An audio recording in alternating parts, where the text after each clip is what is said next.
Hello दोस्तों, स्वागत है आपका हमारे यूट्यूब चैनल दी अंकित राठी में। फ्रेंड्स, जैसा कि आपको पता ही है कि 7 जुलाई 2024 में आपका सीटेट का एग्ज़ाम होने जा रहा है। तो आपके सीटेट के एग्ज़ाम को नज़र में रखते हुए हमने आपके लिए यूट्यूब पर फ्री क्लासेस चलाई हुई हैं, जिसमें अभी हम CDP वाला पोर्शन कवर कर रहे हैं, जिसकी ऑलरेडी 4 क्लासेस दोनों ही पेपर के लिए, पेपर 1 और पेपर 2 के लिए हम कवर कर चुके हैं। और आज आपकी होने जा रही है क्लास नंबर 5, जैसा कि आपको स्क्रीन पे दिख भी रहा होगा। क्लास 5 यानी कि अधिगम लर्निंग के बारे में हम पढ़ेंगे। आज हम पढ़ने वाले हैं फ्रेंड्स पावलोव का सिद्धांत। ठीक है, ये क्लासिकल कंडीशनिंग या फिर एस टाइप भी इसको बोलते हैं, उसके बारे में हम आज बहुत अच्छे से पढ़ेंगे। क्लासिकल कंडीशनिंग को ही हिंदी में शास्त्रीय अनुबंध या फिर प्राचीन अनुबंध भी बोलते हैं। ठीक है फ्रेंड्स, क्लास को शुरू करने से पहले आप सभी से एक रिक्वेस्ट है कि जो लोग चैनल पर नए हैं या फिर जिन्होंने अभी तक चैनल को सब्सक्राइब नहीं किया है, वो प्लीज़ चैनल को सब्सक्राइब कर लीजिए और बेल आइकन को दबा दीजिए, ताकि आगे आने वाली हमारी सभी इंफॉर्मेटिव वीडियोस के नोटिफिकेशन आपको टाइम टू टाइम मिलते रहें। फ्रेंड्स, आज की क्लास से पहले आपकी जो क्लास हुई थी, क्लास नंबर 4, वो होली से कुछ दिन पहले हुई थी, तो भी होली की वजह से बीच में क्लास नहीं हो पाई। आज से आपकी क्लासेस रेगुलर चलेंगी। पहले हम CDP कवर करेंगे, उसके बाद हम EVS कवर करेंगे, और जैसे भी सिचुएशन होगी उसी के अकॉर्डिंग हम दोनों ही पेपर के बारे में पूरा कवर करेंगे, जो भी सिलेबस आपका सीटेट के लिए हैं। ठीक है, हमारे पास इनफ टाइम है तो अच्छे से सब कुछ कवर हो जाएगा। फ्रेंड्स, एक बात और, वीडियो के शुरू करने से पहले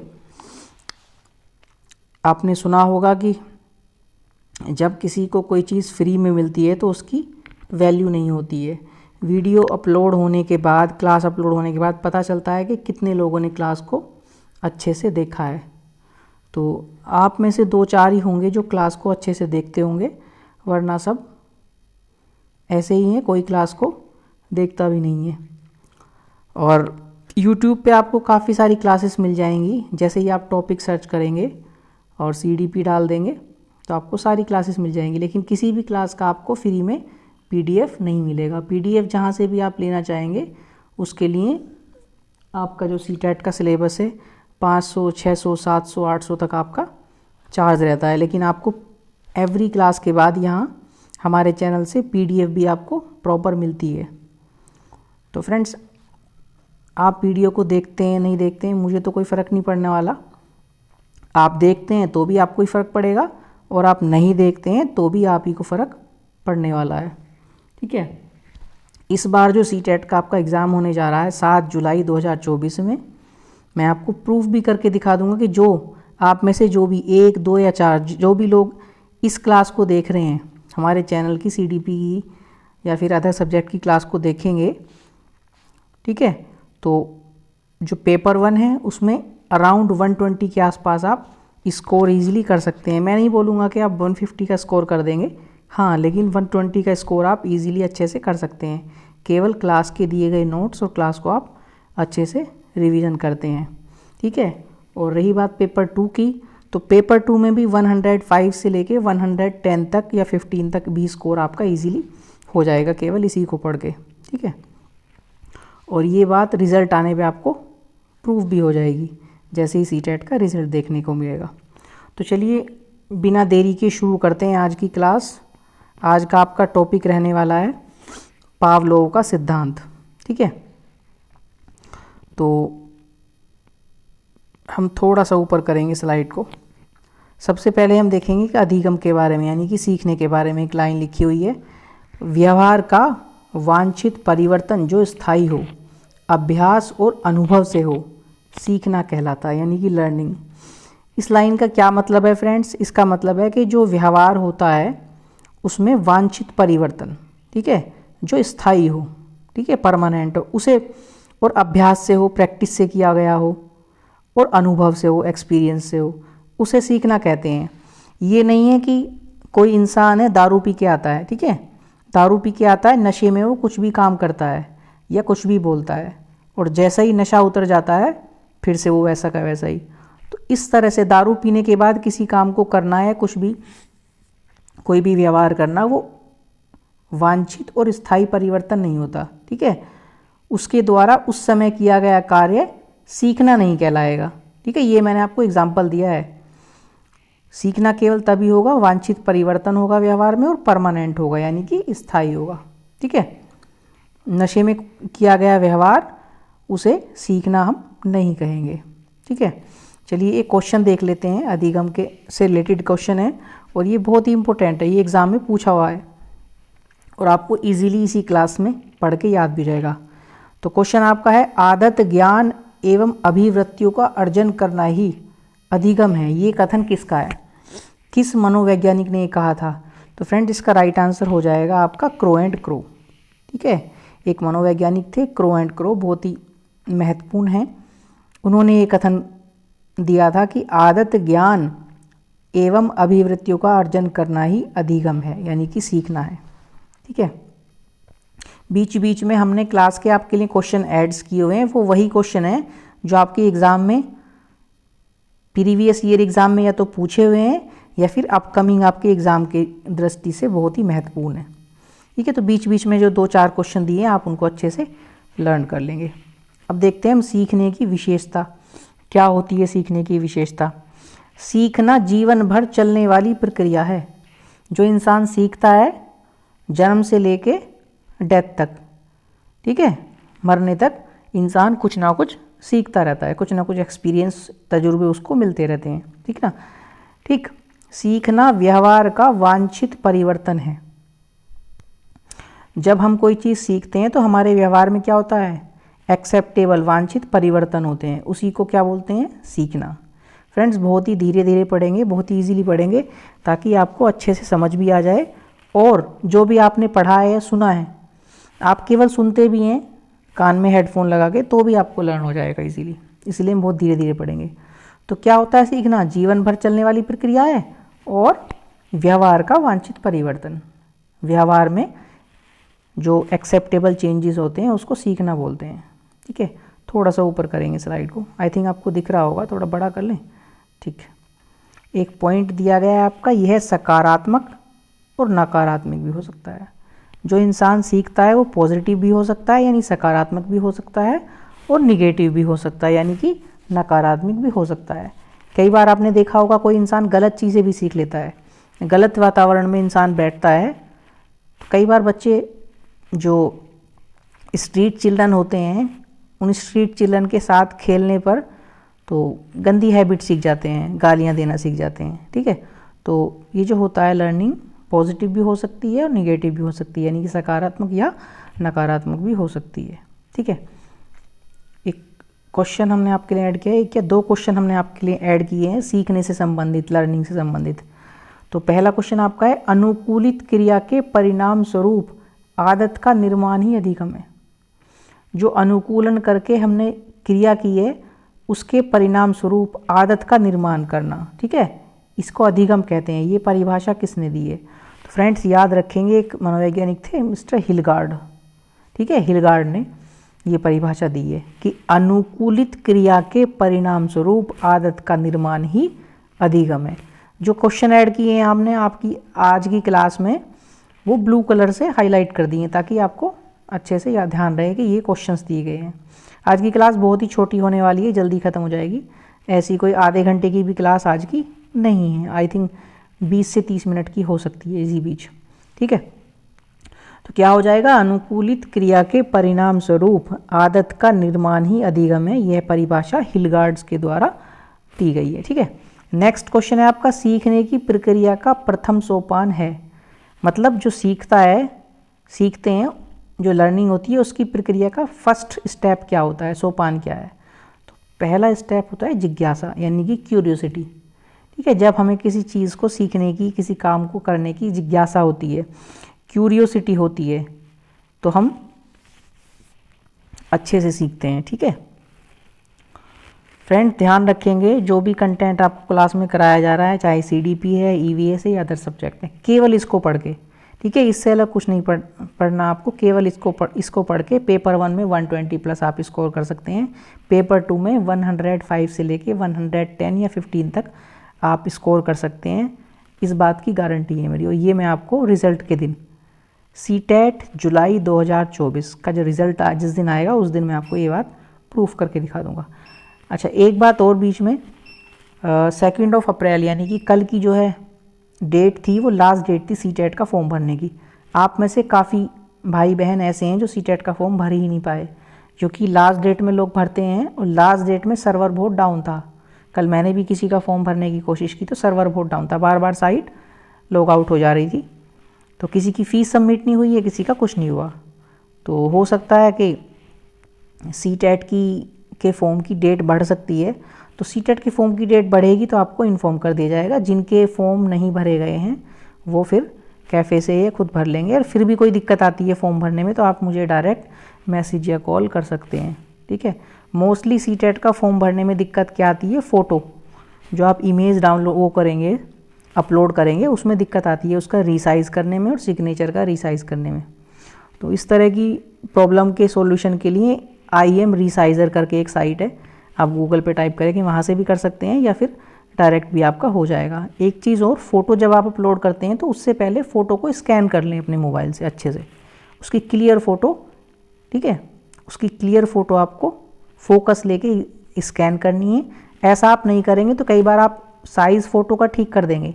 साइज़ रखना है आपको जो फ़ोटो का है 3.5 सेंटीमीटर इंटू, ये आपकी विड्थ होनी चाहिए यानी कि चौड़ाई, और हाइट उसकी होनी चाहिए 4.5 सेंटीमीटर, ठीक है, हाइट इतनी होनी चाहिए। या फिर पिक्सल में आप देखते हो तो PX लिखा होगा, पिक्सल में आपकी होनी चाहिए 140 इंटू 180, ठीक है। इतने से आप करते हैं, स्कैन करके फ़ोटो करेंगे। और सेम फॉर सिग्नेचर, सिग्नेचर के लिए भी ऐसा ही, आप नोटिफिकेशन पढ़ लेंगे तो आपका हो जाएगा, ठीक है। चलिए आगे देखते हैं अब हम सीखने के सिद्धांत। फ्रेंड्स, ये जो शास्त्रीय अनुबंधन का सिद्धांत है या फिर प्राचीन अनुबंध का जो सिद्धांत है, ये सीखने के सिद्धांत के अंडर ही आता है। जैसे कि आज हम पढ़ रहे हैं इवान पावलोव के बारे में, ठीक है, और कल हम पढ़ेंगे क्रिया प्रसूत अनुबंधन के बारे में जो कि स्किनर साहब ने दिया था, ठीक है, उसके बारे में कल हम पढ़ेंगे। वैसे तो दोनों टॉपिक आज ही पढ़ सकते थे, लेकिन मैंने सोचा कि आपके लिए क्लास को देखने में, लर्न करने में इजी रहेगा, इसलिए एक एक करके हम पढ़ लेते हैं। थोड़ा सा स्लाइड को मूव करेंगे ऊपर की तरफ, ठीक है। चलिए फ्रेंड, जैसा कि मैंने बताया कि एक मनोवैज्ञानिक थे इवान पावलोव। वो क्या थे, वो एक चिकित्सक थे, ठीक है, वो एक चिकित्सक थे। उन्होंने दिया था शास्त्रीय अनुबंध, या फिर आप बोल सकते हैं प्राचीन अनुबंध, या फिर बोल सकते हैं आप S टाइप, या बोल सकते हैं आप इंग्लिश में क्लासिकल कंडीशनिंग। ये सिद्धांत इवान पावलोव ने दिया था, जो कि एक चिकित्सक थे, ठीक है। पढ़ते हैं इनके बारे में। इस प्रकार की शिक्षा का अध्ययन सबसे पहले इवान पावलोव ने किया था। पावलोव का मुख्य उद्देश्य पाचन की शारीरिक प्रक्रियाओं का अध्ययन करना था, ठीक है। शारीरिक प्रक्रियाओं का अध्ययन कौन कर रहे हैं, पाचन की इवान पावलोव। तो मतलब क्या थे, ये एक डॉक्टर थे, ठीक है, एक चिकित्सक थे। आगे पढ़ते हैं। उन्होंने कुत्ते पर प्रयोग किया था। क्या प्रयोग किया था, वो घंटी बजाते थे, उसके बाद कुत्ते को खाना देते थे। घंटी बजाते थे, कुत्ते को खाना देते थे। इस तरह से बार बार वो ये काम करते थे तो क्या होता था, कुत्ते के मुंह से लार टपकने लगती थी, ठीक है। कोई लार बोलता है, कोई राल बोलता है, ठीक है। इस तरह से कोई मुंह में पानी आना भी बोल सकता है। तो उन्होंने ये काम बार बार किया था। लास्ट में आगे उन्होंने क्या किया, घंटी तो बजाई लेकिन कुत्ते को खाना नहीं दिया। तो इससे क्या हुआ, इससे ये हुआ कि कुत्ते के मुंह से फिर भी लार टपकी, क्योंकि कुत्ते को लगा कि खाना मिलेगा घंटी बजाइए तो, लेकिन बाद में उन्होंने खाना नहीं दिया था, ठीक है। आगे हम देखेंगे, फिलहाल अब देखते हैं। घंटी बजाई और कुत्ते को खाना दिया। इस प्रक्रिया को बार बार दोहराया। अंत में घंटी की आवाज़ पर भी कुत्ता लार निकालता है, ठीक है। कुत्ते को लगता है कि खाना मिलेगा, घंटी बजी है तो, लेकिन खाना वो नहीं देते हैं कुत्ते को। तो इससे क्या होता है, कुत्ते को लगता है कि खाना मिलेगा, इसलिए कुत्ते की लार टपकने लगती है, ठीक है। इसे बोलते हैं अनुबंधन, शास्त्रीय अनुबंधन। एक कंडीशनिंग बन जाती है घंटी की आवाज़ से कुत्ते की। ठीक है, घंटी की आवाज़ के साथ कुत्ते की कंडीशनिंग बन जाती है कि अब तुम्हें खाना मिलने वाला है। चलिए अब आगे देखते हैं। अब किस किस तरह से उन्होंने किया था। उन्होंने लगभग 21 बार ये किया था, इस चीज़ को दोहराया था। तो 20 बार तो उन्होंने घंटी बजाई, खाना दिया, लेकिन 21वीं बार उन्होंने क्या किया था, उन्होंने घंटी तो बजाई इवान पावलोव ने, लेकिन उन्होंने खाना नहीं दिया। तो हम देखेंगे एक एक करके। अनुबंधन के चरण, सबसे पहले क्या हुआ, अनुबंधन से पूर्व, यानी कि जब उन्होंने कुछ भी घंटी वगैरह उन्होंने नहीं बजाई तो उन्होंने क्या किया, उद्दीपक की प्रकृति। फ्रेंड्स, उद्दीपक किसे बोलते हैं ये सब हम पढ़ेंगे आगे। फिलहाल आप समझ लीजिए कि उन्होंने भोजन दिया। ये काट देंगे यहाँ से घंटी, ठीक है, ध्वनि इसको काट देंगे। उन्होंने क्या किया, भोजन दिया कुत्ते को। ठीक है, आपने देखा होगा साइड में लिखा हुआ है भोजन के यूएस। यूएस को आप समझेंगे अनकंडीशनल स्टिमुलस। ठीक है, आपको दिखा देता हूँ मैं। ठीक है, यूएस का मतलब है अनकंडीशनल स्टिमुलस, मतलब कुत्ते के सामने भोजन दिया उन्होंने। ठीक है, तो आपको पता है नॉर्मली जब हम भोजन, जैसे हमारे सामने भोजन आ जाएगा, अच्छा भोजन होगा तो एकदम से मुंह में पानी आ जाता है, कोई मिठाई होगी पानी आ जाता है। ठीक है, तो इसी तरह से जब कुत्ते को भोजन दिया तो अनुक्रिया की प्रकृति, किस तरह की अनुक्रिया की कुत्ते ने, लार का स्राव, यानी कि यूआर। यूआर का मतलब अभी समझाता हूँ मैं आपको, पहले एक बार इतना देखेंगे आप ये वाला पोर्शन। अनुबंधन के पूर्व, जब कोई अनुबंधन उन्होंने नहीं किया इवान पावलोव ने, ठीक है, अनुबंधन से पूर्व की बात चल रही है, उन्होंने उद्दीपक के रूप में क्या इस्तेमाल किया, भोजन। कुत्ते को भोजन दिया। जैसे ही कुत्ते ने भोजन लिया, उसके सामने आया कुत्ते के सामने, तो अनुक्रिया किस प्रकार की अनुक्रिया दी, लार स्राव, लार का स्राव होने लगा, लार टपकने लगी कुत्ते के मुंह से। तो जब अनुबंधन नहीं किया किसी प्रकार का तो उसे बोलेंगे अनकंडीशनल रेस्पॉन्स, अनुक्रिया। ठीक है, यूआर का मतलब हो जाएगा अनकंडीशनल, ये लिखा है ना अनकंडीशनल, और आर का मतलब रेस्पॉन्स, प्रतिक्रिया दी कुत्ते ने, कोई कंडीशन तो नहीं बनाई थी, केवल भोजन दिया, और भोजन तो एक नेचुरल चीज़ हो गई, भोजन दिया और लार टपकने लगी। ठीक है, थोड़ा सा हम आगे बढ़ेंगे। सेकंड स्टेप में क्या हुआ, ठीक है, सेकंड स्टेप अनुबंधन के चरण में, अनुबंधन के समय, अब उन्होंने अनुबंधन किया है, कंडीशनिंग की है। क्या कंडीशनिंग की है, उन्होंने घंटी की ध्वनि यानी घंटी बजाई। ठीक है, इवान पावलोव ने घंटी बजाई, उसके बाद क्या किया, उसके बाद कुत्ते को भोजन दिया। ठीक है, जब कुत्ते को भोजन दिया उन्होंने, तो ये तो हो जाएगा फ्रेंड्स अनुबंधन का चरण। क्या, अनुबंधन के समय, और यहाँ क्या होना चाहिए, बिल्कुल ऊपर की तरह ही होगा, यहाँ होना चाहिए उद्दीपक की प्रकृति। यहाँ छूट गया है, टाइपिंग मिस्टेक है, यहाँ आप लिख लेंगे, यहाँ क्या लिख लेंगे, उद्दीपक, उद्दीपक की प्रकृति। कहाँ लिख लेंगे ये वाली लाइन, आप यहाँ लिख लेंगे। ठीक है, तो उद्दीपक की प्रकृति क्या थी, उन्होंने घंटी बजाई। ठीक है, घंटी को लिखा है हमने CS। घंटी क्या होती है, कंडीशनल स्टिमुलस होती है, अभी आगे हम देखेंगे, फिलहाल आप इतना समझ लीजिए, घंटी की ध्वनि को बोलते हैं CS, यानी कंडीशनल स्टिमुलस। ठीक है, घंटी से क्या किया उन्होंने, एक अनुबंधन बनाया, और उसके बाद में भोजन दिया, यानी कि US। भोजन क्या होता है, अनकंडीशनल होता है, भोजन देना कोई कंडीशनल नहीं है, प्राकृतिक है, भोजन को देख के मुंह में लार आ जाएगी, तो भोजन होता है अनकंडीशनल। ऐसा करने से क्या हुआ, थोड़ा ऊपर चलेंगे, तो जब भोजन दिया तो अनुक्रिया, क्या कुत्ते ने अनुक्रिया की, लार का स्राव किया। ठीक है, लार कुत्ते के मुंह से टपकने लगी। ठीक है, रेस्पॉन्स, तो लार क्यों टपकने लगी, पहले घंटी बजाई, बाद में भोजन दिया, तो भोजन को देख के लार टपकने लगी, यानी कि UR, अनकंडीशनल रेस्पॉन्स। अभी कंडीशनिंग बनी नहीं है, कंडीशनिंग बनाई है उन्होंने, कोशिश की है बनाने की, लेकिन लार क्यों टपकी, भोजन को देख के, तो ये अनकंडीशनल रेस्पॉन्स दिया। कुत्ते ने भोजन देख लिया, भोजन उसके सामने आया, तो इस तरह से इन्होंने लगभग 20 बार किया। अब आगे चलते हैं, 21वीं बार क्या हुआ, उन्होंने अनुबंधन के चरण में क्या किया, अनुबंधन के बाद, अनुबंधन के बाद कंडीशनिंग, जब उन्होंने अनुबंधन बना लिया उसके बाद उन्होंने क्या किया, उद्दीपक की प्रकृति। अब उन्होंने उद्दीपक के रूप में क्या इस्तेमाल किया, घंटी की ध्वनि। घंटी की ध्वनि होती है CS, यानी कि कंडीशनल स्टिमुलस। ठीक है, तो घंटी बजाई, उसके बाद क्या हुआ, घंटी बजाने के बाद भोजन कुत्ते को नहीं दिया, कुत्ते को फिर भोजन नहीं दिया। लेकिन 20 बार ऐसा करने के बाद कुत्ते को लगा कि घंटी बजने के बाद भोजन मिलता है, तो कुत्ते के मुंह से लार टपकने लगी। यानी अनुक्रिया की प्रकृति क्या हुई, किस तरह का रेस्पॉन्स किया उसने, लार का स्राव किया। कुत्ते के मुंह से लार टपकने लगी ऑटोमेटिक, क्योंकि कुत्ते को लगा कि भोजन आएगा, लेकिन भोजन नहीं आया। अब जो लार का स्राव हुआ है, भोजन तो था नहीं लेकिन फिर भी लार टपक रही है, तो इसको क्या बोलेंगे। अब तक आपने ऊपर देखा है लार का टपकना क्या होता था, UR अनकंडीशनल रेस्पॉन्स, लेकिन ये क्या हो जाएगा, CR। ध्यान रखेंगे, ये हो जाएगा CR कंडीशनल रेस्पॉन्स, क्योंकि केवल घंटी बजाई है और लार टपकने लगी। लार घंटी से थोड़ी ना टपकती है, लार तो खाने से टपकती है। लेकिन जब इन्होंने यही काम 20 बार किया तो 21वीं बार कंडीशन बन गई, वहाँ अनुबंधन बन गया। कुत्ते को लगा कि घंटी बजने के बाद खाना आएगा, लेकिन उन्होंने खाना नहीं दिया, फिर भी कुत्ते के मुंह से लार टपकने लगी। तो ये कंडीशनल रेस्पॉन्स किया कुत्ते ने। क्लियर है बात।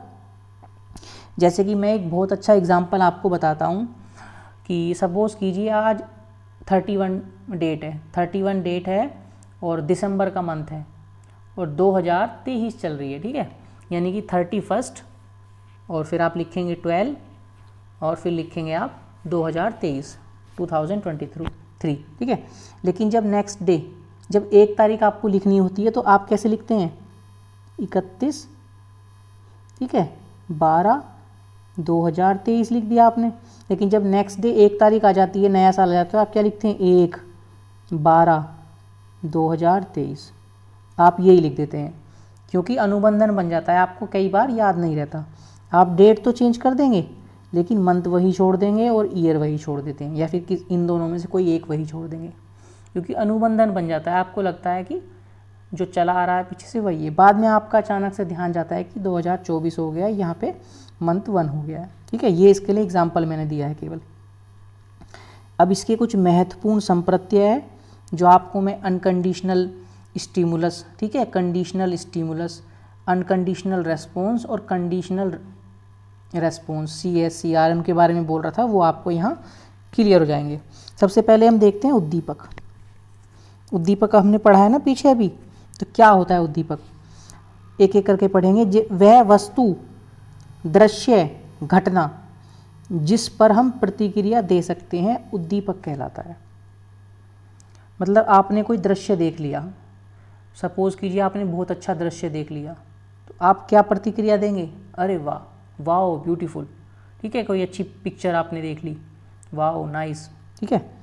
या कोई घटना हो गई, सपोज़ कीजिए रोड पे किसी का एक्सीडेंट हो जाता है, तो आप एकदम से उसको देख के चौंक जाते हैं या फिर मन दुखी हो जाता है, ठीक है। कोई वस्तु हो सकती है, कोई दृश्य है, कोई घटना हो सकती है, ठीक है। तो उसे बोलते हैं हम उद्दीपक।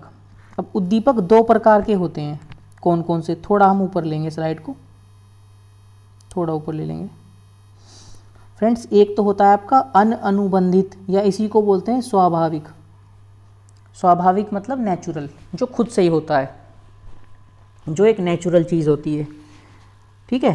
तो इसको बोलते हैं अनअनुबंधित, या स्वाभाविक को इंग्लिश में बोलते हैं अनकंडीशनल स्टिमुलस, ठीक है। इसमें कोई कंडीशन नहीं होती है।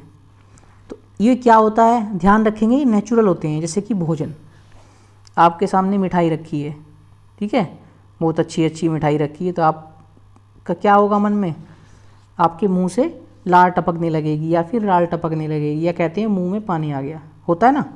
आकर्षक दृश्य देख लिया आपने, ठीक है, मन को भाने वाला, वाह कितना अच्छा दृश्य है, वाह कितना अच्छा मौसम है, इस तरह से। तो आकर्षक दृश्य। या फिर हिंसक पशु, कोई पशु है और इधर उधर दौड़ रहा है या फिर किसी को अपने सींग से टक्कर मार रहा है, इस तरह की कोई घटना कर रहा है या कुछ भी, तो मतलब अपने आप ही नेचुरली आपके मुंह से कुछ ना कुछ निकलेगा देख के पशु के लिए। तो ये हो जाता है स्वाभाविक, यानी कि नेचुरल, या फिर अनअनुबंधित भी कह सकते हैं इसको हिंदी में, और इंग्लिश में US, यानी कि अनकंडीशनल स्टिमुलस। इसमें कोई कंडीशन नहीं बनी है, खुद से होता है, ठीक है। थोड़ा सा ऊपर करेंगे। सेकंड कौन सा होता है, अनुबंधित।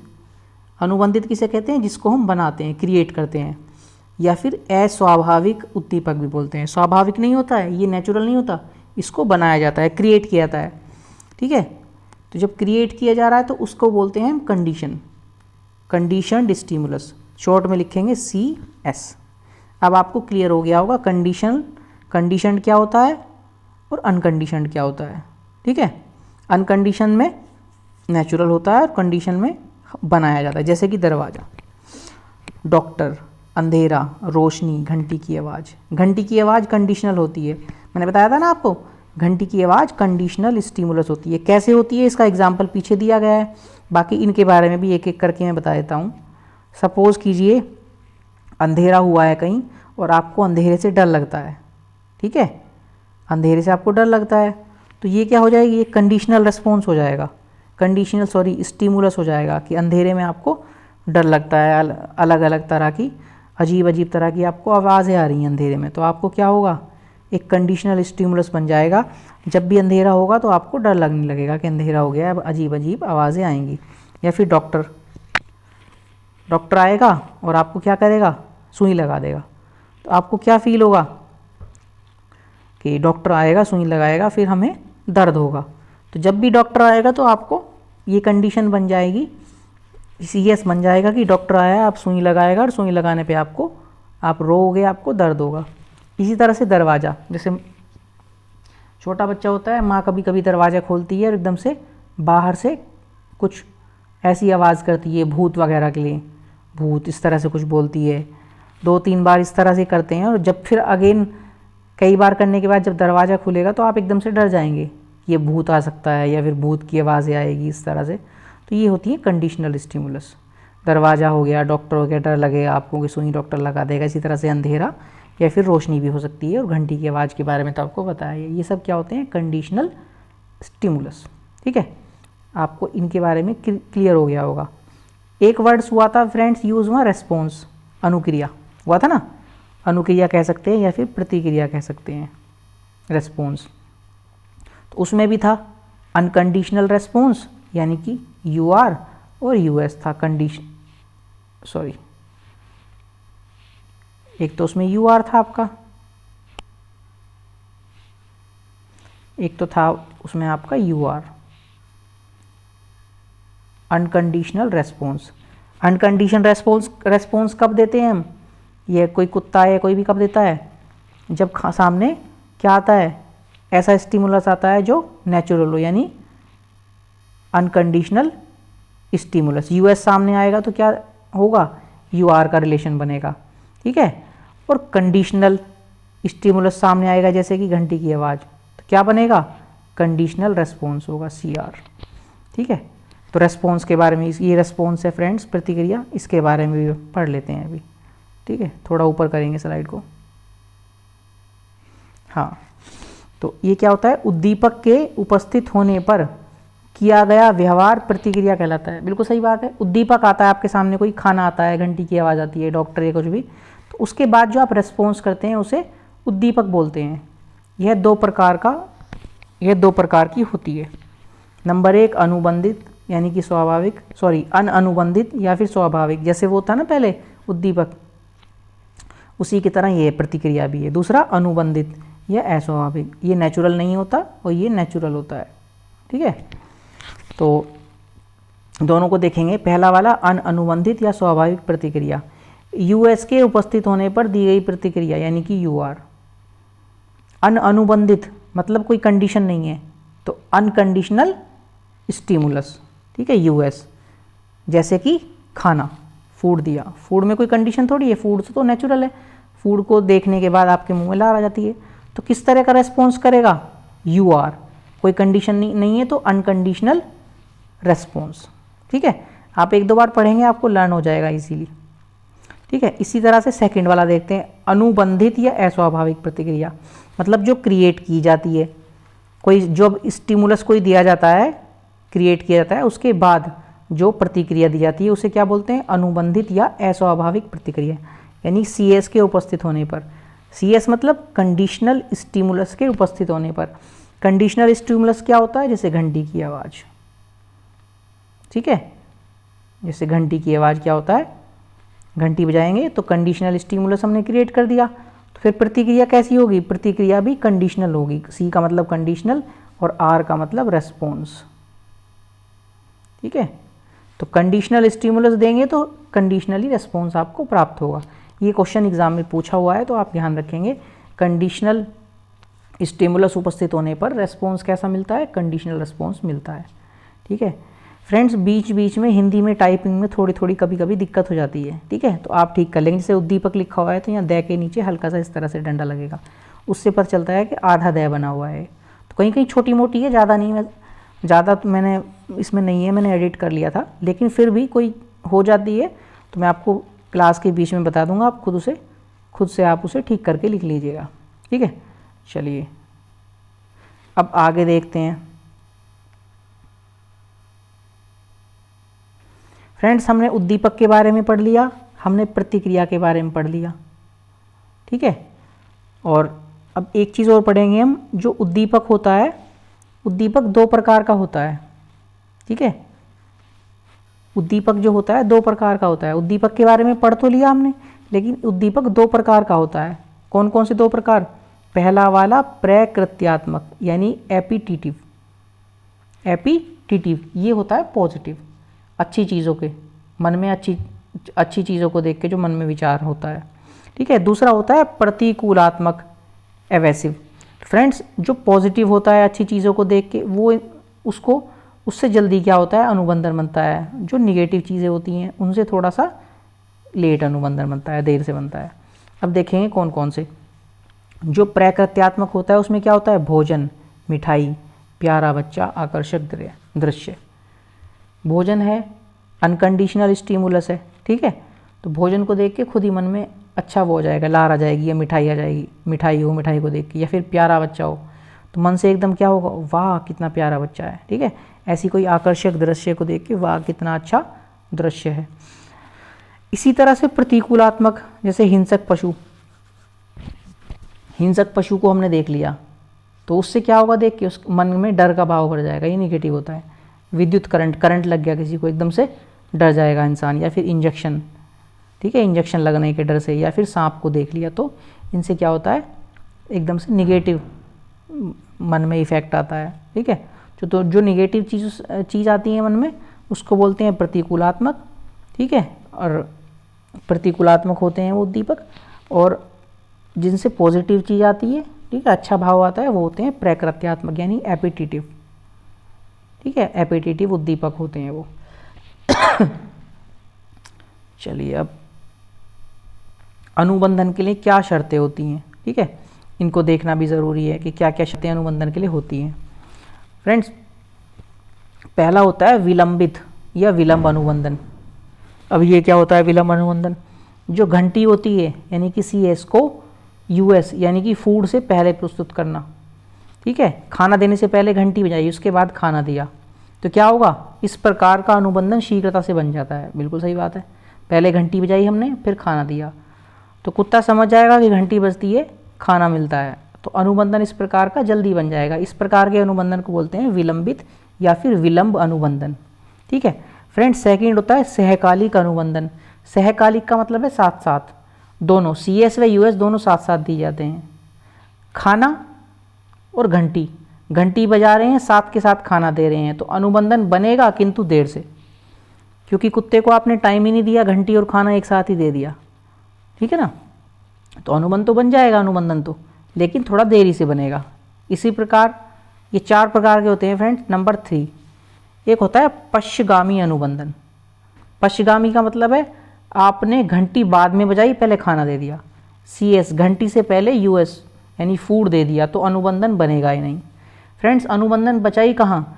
कुत्ते को भूख लगी, आपने कुत्ते को डायरेक्ट खाना दे दिया और बाद में घंटी बजा रहे हैं। अब कुत्ते का तो पेट भर गया, अब क्यों अनुबंधन बनेगा? क्यों कुत्ता लार टपकाएगा? क्यों एकदम से अटेंटिव पोजीशन में खड़ा होगा और एकदम से चौंकेगा? नहीं, क्योंकि उसको तो खाना मिल चुका पहले ही, बाद में आप घंटी बजा रहे हैं, तो अनुबंधन बनेगा ही नहीं।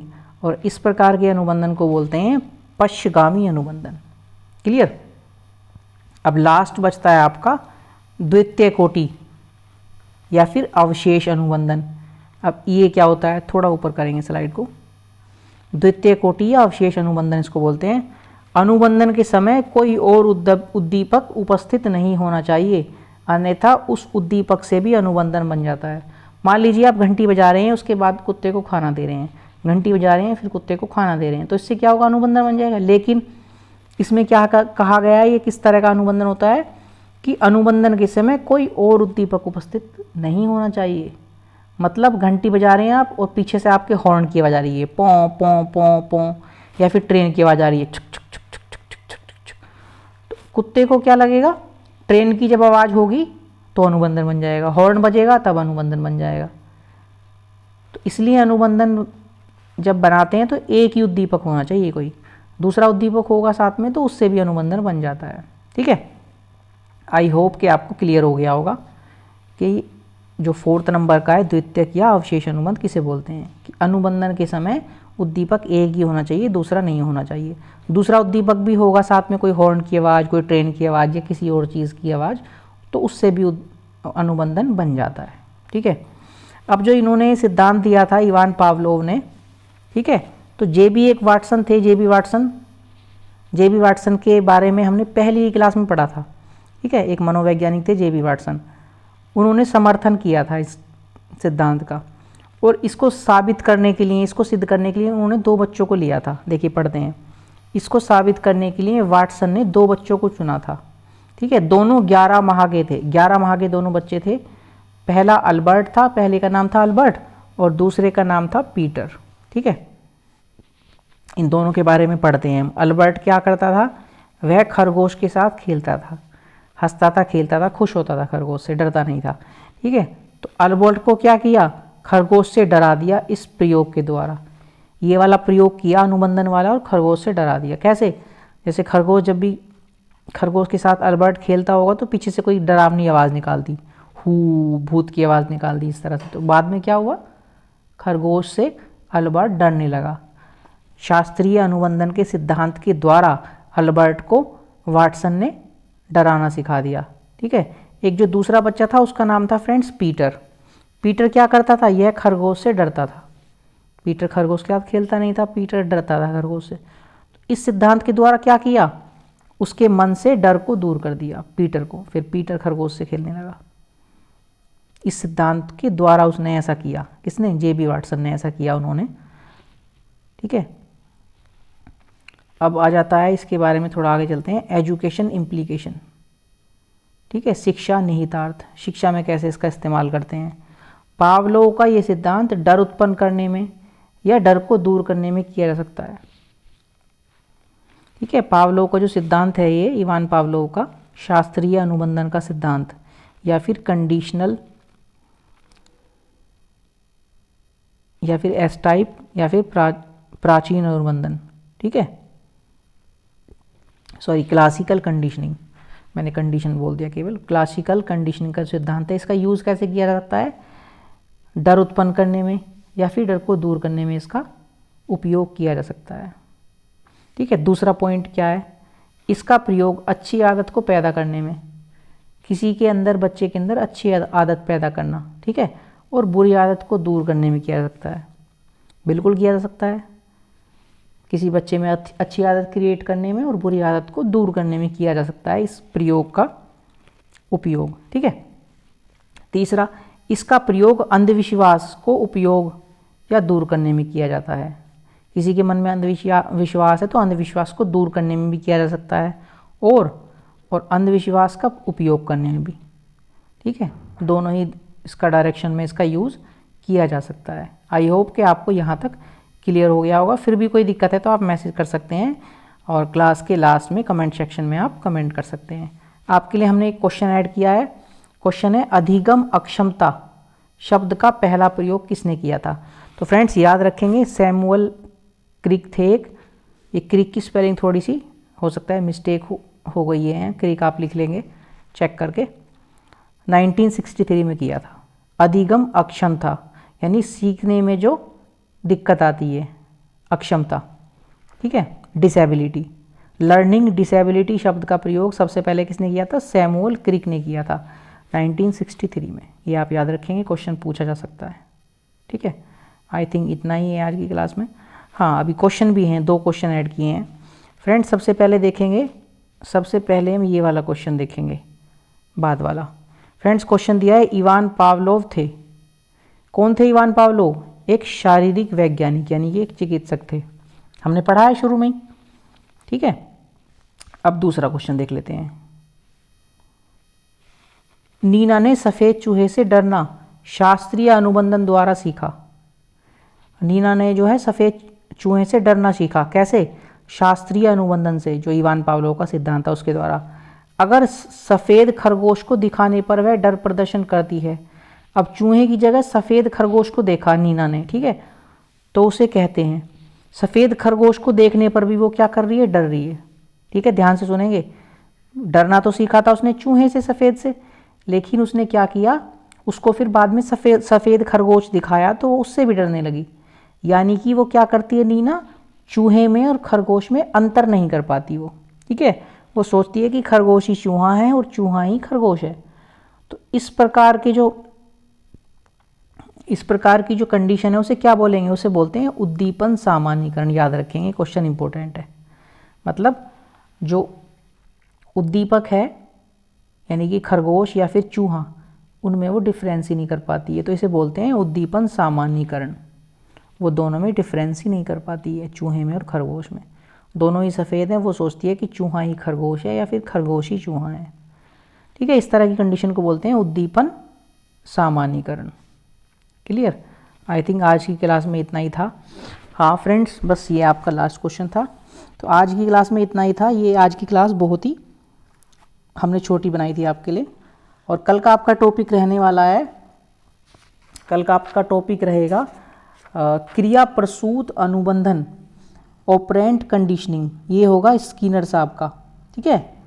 स्किनर साहब थे एक, उनका ये सिद्धांत है। केवल उसी को पढ़ेंगे, छोटी छोटी क्लासेस रहेंगी आपको लर्न करने में, ठीक है, इजी रहेंगी। पीडीएफ आपको आज ही शाम में 8 बजे से पहले आपको इस क्लास का पीडीएफ मिल जाएगा। पीडीएफ के लिए चिंता करने की ज़रूरत नहीं है। और आपका कोई सजेशन या सुझाव है तो आप हमें वीडियो के लास्ट में कमेंट कर सकते हैं, ठीक है।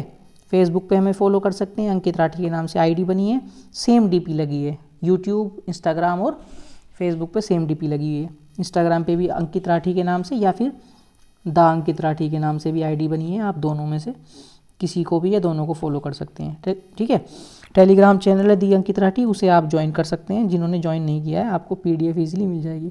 जो लोग व्हाट्सएप पे जुड़े हुए हैं उनको पीडीएफ व्हाट्सएप पे मिल जाती है। क्लास का नोटिफिकेशन भी उनको व्हाट्सएप पे मिल जाता है, ठीक है। और यूट्यूब का लिंक नीचे दिया गया है, आप इसको यहाँ से कॉपी करके डायरेक्ट चैनल पे जा सकते हैं। और आज की क्लास में इतना ही।